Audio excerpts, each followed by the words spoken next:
करिया वो माते सिर कहते का रूप हावे बिरबिट करिया वो माते सिर कहते का।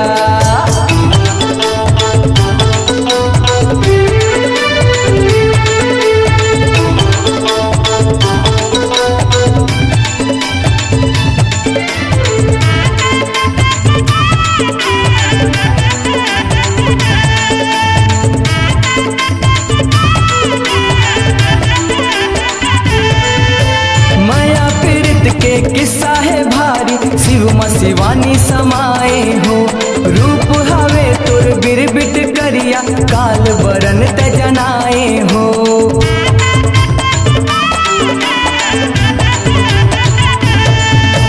मीठ मीठ ते गोठ गोठियाए नवा ते लीला रचाए हो जग रचना बर सुमता साधे हरि ब्रह्मा सिर जाए हो। जीव रानी कहते का जीव रानी कहते का जीव रानी कहते का वो जीव रानी कहते का रूप हावे बिरबिट करिया वो माते सिर कहते का रूप हावे बिरबिट करिया वो माते सिर कहते का।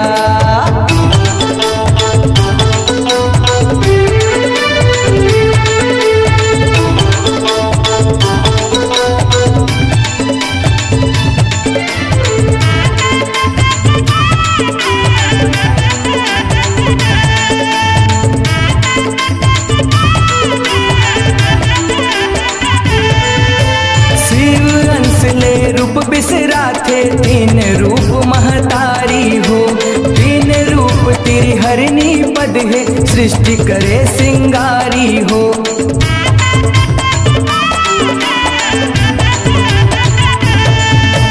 ब्रह्मा के ब्रह्मानी बने तय औ बने हरि के नारी हो नर के नारायणी बने त जगमा धर्म के सिरजनहारी हो। लछवारी कहते का वो लछवारी कहते का लछवारी कहते का वो लछवारी कहते का रूप हावे बिरबिट कर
करिया वो माते सिर कहते का।